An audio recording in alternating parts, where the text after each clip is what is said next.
ሕማም ኮሮና ቫይረስ ንምክልኻል ኣብ ኩሉ ሕብረተሰብ ወለድን ህፃናትን ካብ ገዛ ናይ ዘይምውፃእ መምርሒ ክስራሓሉ ጸኒሑ ኣሎ።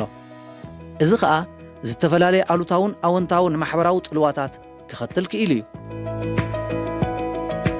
ነዚ ጽልዋታት ንምጉዳል ወለድን ንደቆም ግዜ ሂቦም ዘድሊ ፍቕርን ደገፍን ክገብሩሎም ይግባእ። ቆልዑ ብፀወታን ዛንታታትን ኣቢሎም ስነ-ኣእምራዊ ምዕባለ፣ ኣካላዊ ዕብየት፣ ማሕበራዊ ዝምድና፣ ምዕባይ ኣፍልጦ ኣብ ቋንቋን ቁፅርን ከምኡውን ርእሰ ተኣማንነት ክዕብዩ ይሕግዞም እዩ። ስለዚ ወለዲ ብፍላይ ንህፃናት ደቆም ግቡእ ክትትል ብምግባር ዝተፈላለየ ንጥፈታት ኣብ ገዛ ክዘውትሩ ኣዝዩ ኣድላይ እዩ። ንኣብነት ጽውጽዋይ ምንጋር፣ መጽሓፍ ምንባብ፣ ንኣካላዊ ምንቅስቓስ ምትብባዕ፣ ካልእ ዝተፈላለየ መዘናግዕን ንጥፈታት እንተቐሪብናሎም እቲ ዝድለ ዝተማልአ ምዕባለ ክረኽቡ ይኽእሉ እዮም።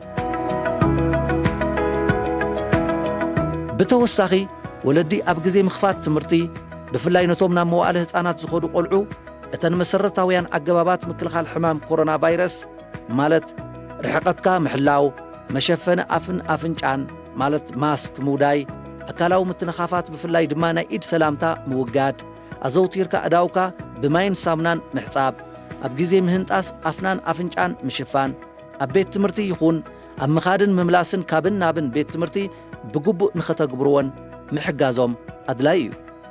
ስለዚ ወለዲ ንተምሃሮ ደቅና ኣብ ገዛ ይኹን ኣብ ቤት ትምህርቲ እቲ ዘድሊ ሓገዝን ጥንቃቐታትን ክንገብረሎም ይግባእ።